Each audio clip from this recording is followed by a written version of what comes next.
नमस्कार, आप सभी का स्वागत है सेठ श्री सूरजमल तापड़िया संस्कृत आचार्य महाविद्यालय के ज्ञान वैविध्य यूट्यूब चैनल पर। विद्यार्थियों, शास्त्रीय द्वितीय वर्ष का पाठ्यक्रम चल रहा है जिसमें हम साहित्य दर्पण नामक ग्रंथ को पढ़ रहे हैं। उसका षष्ठ परिच्छेद चल रहा है जिसमें वृत्ति के बारे में पढ़ रहे हैं। 4 वृत्तियाँ होती हैं, उन 4 वृत्तियों के बारे में हम यहाँ पर पढ़ रहे हैं। कैशिकी, सात्वती, आर्यभटी और भारती। इसमें कैशिकी, आर्यभटी, सात्वती के 4 भेद हैं जिन्हें हम पढ़ चुके हैं। और भारतीय वृत्ति जो कि हमेशा सभी रसों के साथ निरूपित रहे, सभी रसों के साथ विराजमान रहे, उसे भारतीय वृत्ति के रूप में कहा है। इसीलिए साहित्य दर्पण में उसके बारे में पुनः नहीं कहा हुआ है, केवल इतना कहा पूर्व मुक्ति व भारती, पहले जो कहा गया है उसे भारती के रूप में मानना चाहिए, ऐसा यहाँ पर उसके बारे में बताया है। अब आपका जो अगला विषय है, अगला जो प्रकरण है वो है आपके नाट्योक्ति। विषय जो आपका है वो नाट्योक्ति।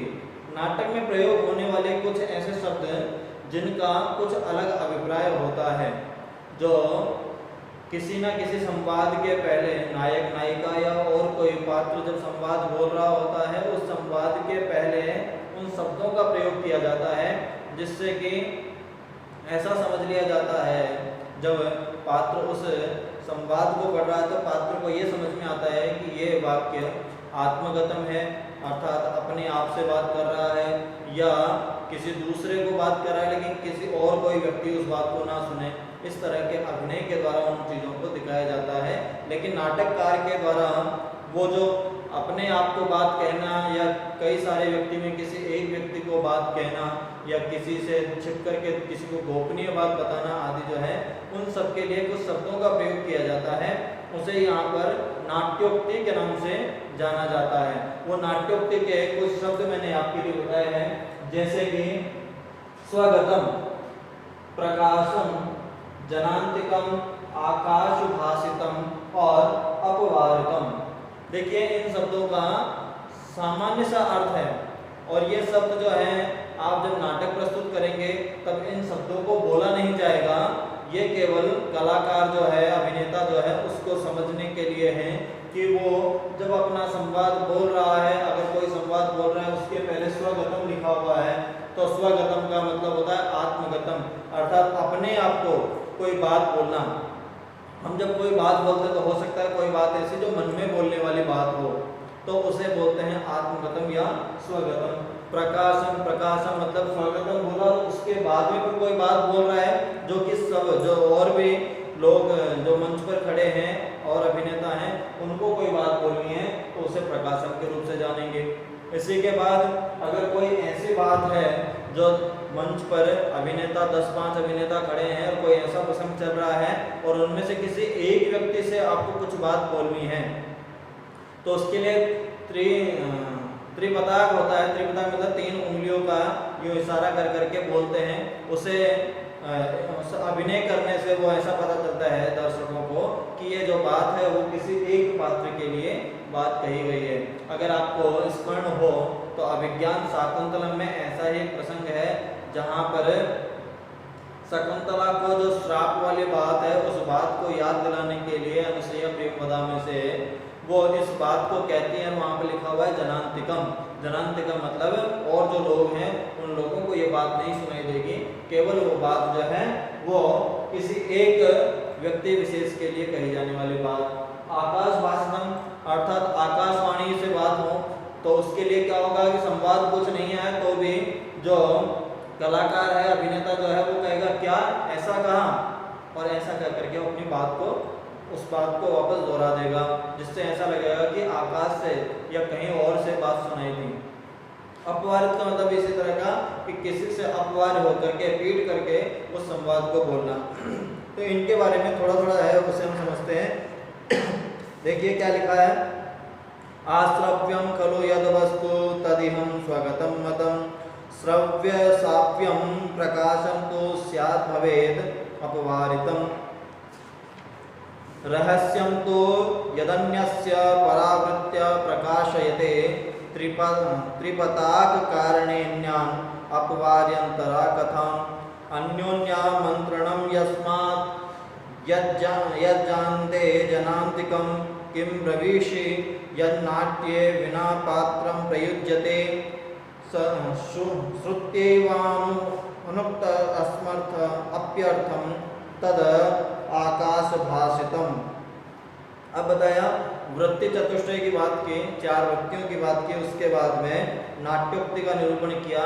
उसमें सबसे पहला बताया स्वगतम। स्वगतम के लिए कहा कि जो वस्तु दूसरे पात्र के लिए श्रव्य योग्य ना हो, जो बात आप कह रहे हैं वो किसी दूसरे व्यक्ति को नहीं सुनानी, उस बात को जो कहा जाएगा स्वगतम, अर्थात अपने आप से बात करना जो है उसे कहेंगे स्वगतम। और जो वस्तु सबके श्रवण योग्य हो, जो बात सबके श्रवण योग्य, जो संवाद सबको सुनाने वाला हो, उसे कहेंगे प्रकाशम। तो स्वगतम और प्रकाशम, अगर आप कोई नाटक पढ़ेंगे तो उन नाटकों में इस प्रकार का जो कोष्टक होता है, उस कोष्टक में पहले की संवाद से पहले लिखा हुआ होता है। तो जहाँ स्वगतम लिखा जाएगा अर्थात अपने आप से वो बात कर रहा है। जो दर्शकगण होंगे उनको तो सुनाई देगी वो बात, लेकिन जो मंच पर मान लीजिए कि एक साइड दुर्योधन खड़ा है और एक साइड भीम खड़ा है, दुर्योधन ने मन में कोई बात सोची तो वो दर्शक को तो पता चलेगी क्या सोची, लेकिन उधर दूसरा व्यक्ति जो भीम खड़ा है उसको नहीं पता चलेगा। तो वो अपना उस संवाद को क्या बोलेगा, स्वगतम में बोलेगा। स्वगतम का मतलब यह है कि जो इधर भीम खड़ा है वो उस बात को नहीं सुनेगा, वो सिर्फ जो दर्शक है उनके लिए ही वो बात होगी, तो स्वगतम होता है। प्रकाशम, जो सबके श्रवण योग्य हो वो प्रकाशम। तीसरा कहा दूसरे से छिपाकर या अन्य दूसरे पात्र को जो रहस्य प्रकाशित करते हैं उसे कहा अपवारित। जो गुप्त बात कोई कही जाए उसे कहा अपवारित करना। अपवारित करना कि एक जो दूसरा है उससे छिपा करके अन्य किसी दूसरे पात्र से कोई रहस्य वाली बात कही जाए उसे यहाँ पर कहा अपवारित। अपवारित मतलब कोई व्यक्ति खड़ा है और उस व्यक्ति को न सुना करके किसी तीसरे व्यक्ति के जाकर के उसे रहस्यपूर्ण कोई बात बताना, उसे कहा अपवारित, इससे कि उसने नहीं सुनी ये बात। फिर कहा जनांतिकम। तो जनांतिकम कहा कई पात्रों के परस्पर वार्तालाप में दो पात्रों के बीच होने वाली जो बातचीत है उसे जनांतिकम कहते हैं। मंच पर कई पात्र खड़े हैं, नाटक चल रहा है, कई पात्रों में वार्तालाप हो रहा है, उनमें से कोई दो पात्र अलग हट करके बात कर रहे हैं या उन दोनों पात्रों के बीच में कोई बातचीत हो रही है, उसे यहाँ पर कहा जनांतिकम। और उसके लिए क्या करते हैं, त्रिपताक। त्रिपताक मतलब जैसे तीन उंगलियां जो है इस प्रकार की मुद्रा बना करके अपनी बात को कही जाती है, तो दर्शकगण समझ जाते हैं कि यहाँ पर जनांतिकम है। हस्त मुद्रा के द्वारा अपनी बात को कही जाती है जिससे कि उसे और कोई नहीं सुन पाए। फिर कहते हैं आकाश भाषितम। आकाश भाषितम किम रविषेति यन्नाट्ये बिना पात्रम प्रयुज्यते। क्या कहा ऐसा कह करके, क्यों भाई क्या कहा ऐसा कह करके, किसी भी पात्र, कोई पात्र नहीं है, अकेला कोई पात्र मंच पर है और उसने ऐसे ऊपर हवा में देखा और कहा क्या कहा, अच्छा ऐसा, और आकर के वो अपनी बात को चालू कर दे। इससे उसको सुनाई दे कि जैसे कोई आकाश से किसी ने कोई बात कही हो। उस प्रकार का बिना किसी पात्र की उपस्थिति के कहे जाने वाला जो वाक्य है वो एक ही पात्र के द्वारा कहीं सुनी जाया करती है, उसे कहा यहाँ पर आकाश भाषितम। जनांतिकम का अभिप्राय बताई दिया कि पात्र किसी पात्र के प्रति कोई गोपनीयता रखना चाहे, जैसे कि शाकुंतलम का मैंने बताया आपको। शाकुंतलम के चौथे अंक में ये प्रकरण है कि जब शकुंतला को दुष्यंत के पास भेजा जाता है तो जो शकुंतला को जो श्राप मिला हुआ था उसके बारे में सभी लोगों को तो नहीं पता था, शकुंतला को पता था या फिर उसकी सखियां जो थी उनको पता था। तो उनकी सखियां कहती है शकुंतला को जब जाती है कि तुम ये अपनी अंगूठी का ध्यान रखना, क्यों, क्योंकि तुम्हें पता है ना वहाँ पर ये अंगूठी काम आएगी, पहचान की वस्तु है इसलिए। इस प्रकार की वो गोपनीय बात करती हैं जो कि कण्व ऋषि आदि को नहीं पता चलता, उसे वहाँ पर जनांतिकम के रूप में जाना जाता है। अपवारित जो कि गोपनीय बात को करना, उसे अपवारित के रूप में, जिसे दो पात्र आपस में किया करते हैं, उस पात्र की और पीठ कर लिया करते हैं जिसे सुनाना नहीं चाहते, उसे यहाँ पर जनांतिकम कहते हैं। तो जनांतिकम, अपवारित, स्वगत आदि जो है नाट्योक्तियों का स्पष्ट रूप से देखा जा सकता है। फिर कहा दत्तां सिद्धां च सेनां च वैश्यानां नाम दर्शयेत्, दत्त प्रायाणि वणिजां नेट चेट्योस्तथा पुनः वसंतादिषु वर्णस्य वस्तुनो नाम यद भवेत्। अब यहाँ पर बताया आपके आगे रूपक प्रबंध जो हैं, तो रूपक है जिसके अंदर 10 प्रकार के जो रूपक हैं उनके लिए बताया कि रूपक प्रबंधों में नायिका और उपनायिकाओं का जो उपनिबद्ध गणिका का जो ऐसा नाम रखना चाहिए जिसके अंत में दत्ता हो या फिर सिद्धा हो या सेना हो, जैसे वसंत सेना पद अवश्य आवे। जो उपनायिका के रूप में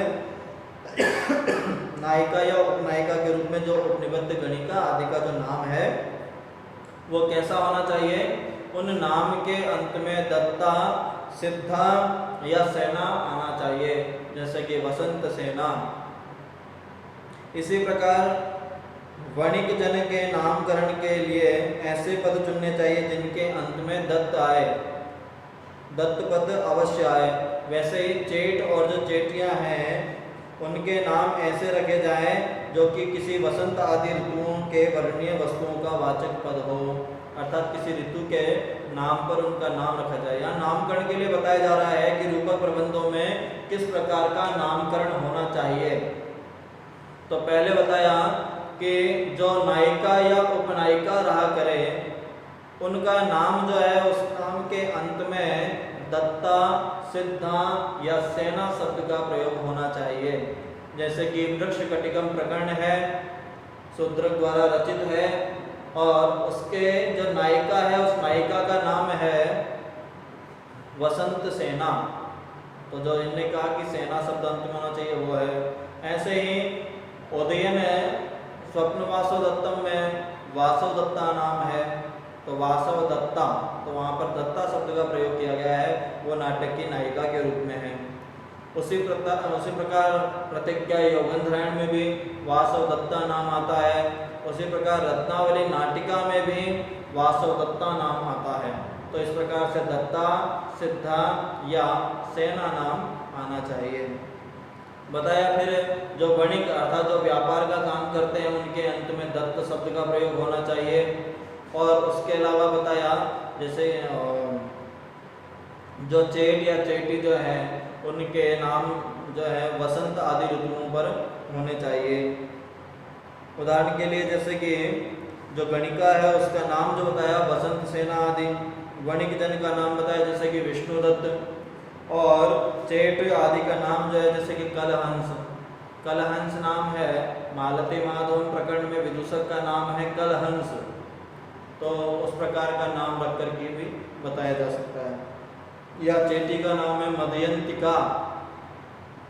तो अब नाटक का अब बताया जैसे कि वैश्या नाम वसंत सेना आदि, वणिक नाम विष्णुदत्ता आदि, चेट नाम कलहंस आदि, चेटी नाम मदयंतिका आदि। अब बताया नाम कार्य नाटकस्य गर्भितार्थ प्रकाशकम। नाटक का नामकरण कैसा होना चाहिए, जो नाटक का नाम है वो किस तरह का होना चाहिए, तो उसके लिए बताया नाम कार्य नाटकस्य, नाटक का नाम ऐसा होना चाहिए जिसके अंदर उसकी भीतरी अभिप्राय का प्रकाशन हुआ करे, जो उसकी मूल घटना है, जो उसका कार्य व्यापार है, उस कार्य व्यापार का प्रसंग वहाँ आया करे, वो प्रसंग वहाँ पर हो, नाम जो है उसका उस कथा के साथ सार्थक सिद्ध हो, तो ही नाम सही रूप में होना चाहिए। यथा रामाभ्युदयादि, राम अभ्युदय ऐसा करके नाम है रामाभ्युदय, राम का अभ्युदय होना।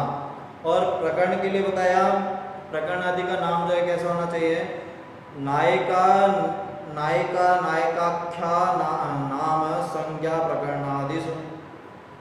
नायक नायिकाओं के नाम का उनका आख्यान हो अथवा उनका वर्णन हो, ऐसा नाम होना चाहिए। तो उसका नाम दिया मालती माधवम। भवभूति द्वारा रचित है, प्रकरण 10 अंकों का है और नाम है उसका मालती माधवम। तो ये मालती माधवम जो है वो नाम से ही पता चल रहा है कि मालती और माधव की कथा का वर्णन वहाँ पर किया हुआ है, उनके प्रेम का वर्णन वहाँ पर दिखाया गया है। तो नामकरण जो है, प्रकरण का नामकरण क्या होना चाहिए? नायक नायिका के नाम का आख्यान जहाँ हो वो प्रकरण का नामकरण होना चाहिए। कई जगह पर किसी घटना के क्रम से भी होता है, जैसे कि वृक्ष कटिकम जो है, इसका नामकरण जो था, पहले तो नामकरण इसका इस नियम अनुसार तो होना चाहिए था वसंत सेना चारुदत्तम, लेकिन नामकरण उसका क्या कर दिया? वृक्ष कटिकम, क्योंकि छठे अंक में रोहसेन के लिए मिट्टी की गाड़ी का जो प्रसंग है उसके कारण उसका नामकरण जो है वो कर दिया वृक्ष कटिकम। ऐसे ही नाटक के नामकरण के लिए अभिज्ञान शाकुंतलम नामकरण किया, पहले उसका नामकरण किया था दुष्यंत शाकुंतलम, लेकिन सभी जगह एक जैसे ही नाम थे, इसलिए उन्होंने नाम में कुछ चमत्कारिता लाने के लिए उसकी जो घटना है उस घटना को जोड़ने के लिए नाम कर दिया अभिज्ञान शाकुंतलम। अभिज्ञान शब्द का अर्थ होता है पहचान करना, और शाकुंतलम, शाकुंतलम मतलब शकुंतला की पहचान।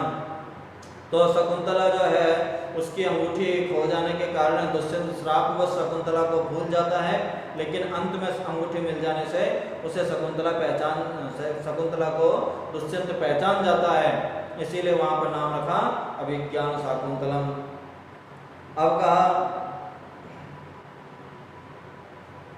अब बताया नाटिका सट्टिकादिनाम नायिका विशेषणम। जो नाटिका है और जो सट्टक है, सट्टक जो है उपरूपक का ही भेद है, नाटिका और सट्टक जो है उपरूपक के भेद हैं। तो नाटिका और सट्टक आदि का जो नाम है वो नायिका के नाम पर होना चाहिए, नायिका के नाम को विशेष रूप में रखा होना चाहिए नाटिका और सट्टक में। जैसे कि नाटिका के रूप में आप देख सकते हैं रत्नावली, श्री हर्ष द्वारा विरचित नाटिका है, उसका नाम है रत्नावली। इसी प्रकार से और उदाहरण रत्नावली कर्पूर मंजरी, कर्पूर मंजरी भी है। ऐसे ही प्रायेण नंतकः सादिगर्मे स्थाने प्रयुज्यते, और रूपक प्रबंधों में साधु धातु का ण्यंत रूप साधयति प्राय गम धातु के रूप गच्छति अर्थ में प्रयुक्त हुआ करता है, अर्थात साधित होना। जैसे उदाहरण के लिए यहाँ पर दिया शाकुंतले ऋषि गच्छावह इत्यर्थे साध्यास्तावद। उदाहरण के लिए अभिज्ञान शाकुंतल दोनों ऋषि गच्छावह न कह करके साध्यावह कहते हैं। एक तुम्हारी ऋषि और एक कण्व ऋषि जब वो जाते हैं तो उसको ये नहीं कहा शकुंतला को कोई गच्छावह, उसकी जगह कहा साध्यावह, ऐसे शब्दों का प्रयोग किया। राजा स्वामीति देवेति भृत्ये भृट्टेति चाधमे राजर्षि वयस्येति तथा विदूषकेन च। कहा सेवकों के द्वारा राजा का स्वामिन या देव शब्दों का संबोधन करें। जो सेवक हैं वो राजा के लिए किस शब्द का प्रयोग करें? स्वामिन या देव शब्द का प्रयोग करें। अधम प्रकृति के जो व्यक्ति हैं उनको भट्ट या भट्टा नाम से संबोधित करना चाहिए। और एक राजा दूसरे राजा के लिए वयस्य शब्द का प्रयोग करता है। वयस्य शब्द का मतलब है मित्र। तो एक राजा अगर किसी दूसरे राजा के लिए कोई बात कह रहा है या उससे बात करनी है तो वहाँ पर वयस्य शब्द का प्रयोग किया जा सकता है। विदूषक भी राजा को वयस्य कहकर पुकार सकता है, क्योंकि विदूषक राजा का मित्र है, इसलिए वो भी वयस्य कहकर संबोधित कर सकता है। राजन्नित्य ऋषिभिर्वाच्य सोऽप्य प्रयत्नेन च स्वेच्छया नाम भी विप्रे आर्यति चतरैः वयस्ये अथवा नाम्ना वाच्यो राजा विदूषकः वाच्यो नटी सूत्रधार वाच्य नामना परस्परम सूत्रधारम वदेत भाव इति वै पार्श्विकः। अब कहा ऋषियों को राजन कहकर अथवा अपत्य प्रत्यायन शब्द से राजा को संबोधित करना चाहिए। ऋषि जो है वो राजा के लिए राजन शब्द का प्रयोग कर सकता है, और ब्राह्मणों द्वारा ब्राह्मण का संबोधन स्वेच्छा पूर्वक किया जा सकता है कि वो उसे किस नाम से बोला। ब्राह्मण लोग नाम लेकर भी एक दूसरे को संबोधित कर सकते हैं, जो उसका नाम हो उस नाम से भी उसको संबोधित कर सकते हैं। किंतु और लोगों के ब्राह्मण के लिए आर्य पद का प्रयोग किया जाएगा। अगर कोई और है तो वो ब्राह्मण को आर्य शब्द से प्रयोग कर सकता है, आर्य शब्द से संबोधित कर सकता है। राजा को चाहिए कि वो विदुषक को वयस्य कहकर अथवा नाम से संबोधित करे। राजा जो है वो अपने जो विदूषक है उस विदूषक को या तो नाम से संबोधित करे या फिर वयस्य कह करके संबोधित कर सकता है। नटी और सूत्रधार एक दूसरे में संबोधन के लिए आर्य या आर्या शब्द का प्रयोग कर सकते हैं। पारिभाषिक यदि सूत्रधार को संबोधित करे तो भाव शब्द का प्रयोग किया जा सकता है। और आगे बताया, सूत्रधारो मारिषेति हंडे इत्यधमे समाह वयस्येत्यो मिथ्याहो मध्येर्याज्येति चाग्रजः भगवन् इति वक्तव्या सर्वे देवर्षिलिंगिनः वदे द्राग्यं च चेटिं च भवतीति विदूषकः आयुष्मान् रथिनं सुतो वृद्धं तातेति चेतरः वत्सपुत्र कतामेति नाम्ना गोत्रेण वासुत। अब बताया कि जो सूत्रधार यदि पारिपार्श्विक को संबोधित करे तो मारिष शब्द का प्रयोग भी कर सकता है। अगर पारिपार्श्विक सूत्रधार को संबोधित करे तो भाव शब्द का प्रयोग करे, और सूत्रधार पारिपार्श्विक को संबोधित करे तो मारिष शब्द का प्रयोग कर सकता है। नीच श्रेणी के जो पात्र हैं वो एक दूसरे को संबोधित करने के लिए हंडे शब्द का प्रयोग कर सकते हैं। उच्च श्रेणी के लोग एक दूसरे को संबोधित करने के लिए वयस्य शब्द का प्रयोग कर सकते हैं। मध्य श्रेणी के लोग एक दूसरे को संबोधित करने के लिए हम हो शब्द का प्रयोग कर सकते हैं। छोटे भाई के लिए बड़े भाई के आमंत्रण में आर्य पद का प्रयोग होना चाहिए। छोटा भाई जो है अगर बड़े भाई को बोल रहा है तो वो आर्य शब्द का प्रयोग कर सकता है। देव, ऋषि, सन्यासी आदि के संबोधन के लिए भगवान शब्द का प्रयोग किया जाना चाहिए। रानी और चेटी को आमंत्रित करने के लिए विदूषक को भवती शब्द का प्रयोग कर सकता है। जो अगर विदूषक है वो अगर रानी को या चेटी को संबोधित करे तो भवती शब्द का प्रयोग से संबोधित कर सकता है। सूत के द्वारा रथी के संबोधन में आयुष्मान शब्द का प्रयोग किया जाना चाहिए। सूत जो है उसके द्वारा जो रथी है उसको प्रयोग करना, तो आयुष्मान पद का प्रयोग कर सकता है। युवक के द्वारा वृद्ध के आमंत्रण पर तात शब्द का प्रयोग कर सकता है। जो कोई युवक है वो किसी वृद्ध पुरुष को अगर बुला रहा है तो उसे तात शब्द का प्रयोग कर सकता है। जैसे कि अगर आपने देखा हो तो भीष्म पितामह को सभी तात शब्द से ही प्रयोग करते थे। पिता के द्वारा प्रयुक्त पुत्र के आमंत्रण के लिए वत्स, पुत्रग, तात या साक्षात नाम या गोत्र नाम से भी संबोधित किया जा सकता है। तो इस प्रकार से संबोधन करने के विषय में जो संस्कृत नाटकों में इन शब्दों का प्रयोग किया जाता है, और भी कई प्रकार के इस प्रकार के शब्द यहाँ पर प्रयोग में लाए गए हैं जिन्हें हम अगले भाग में बताएंगे। आज आपको जो वृत्ति है भारतीय वृत्ति, उसका सभी नटाश्रय जो रस है उन सभी रसों में समान अर्थ में रहती है, सभी रस को उत्पादन करने का कार्य करती है। और उसके बाद हमने जो नाट्योक्ति है, नाट्योक्ति अर्थात नाटक में उक्त होने वाले जो शब्द हैं वो इन शब्दों को वहाँ पर उक्त रूप में देखा जा सकता है। इसके अलावा जो नायिका आदि का नामकरण किस प्रकार से होना चाहिए, नाटक का नामकरण किस आधार पर होना चाहिए, रूपकों का नामकरण किस आधार पर होना चाहिए, उन सब के बारे में यहाँ बताया गया है। एक दूसरे व्यक्तियों को संबोधित करना हो तो उनके लिए किस प्रकार से संबोधन करना चाहिए, उसके बारे में भी यहाँ बताया कि जिसका जो पद है उस पद के अनुसार संबोधन के लिए यहाँ पर शब्दों का निर्माण बताया गया है। तो आज के लिए इतना ही। अगले भाग में हम देखेंगे और किस प्रकार से संबोधन के लिए शब्दों का प्रयोग किया जाता है। आज के लिए इतना ही। धन्यवाद।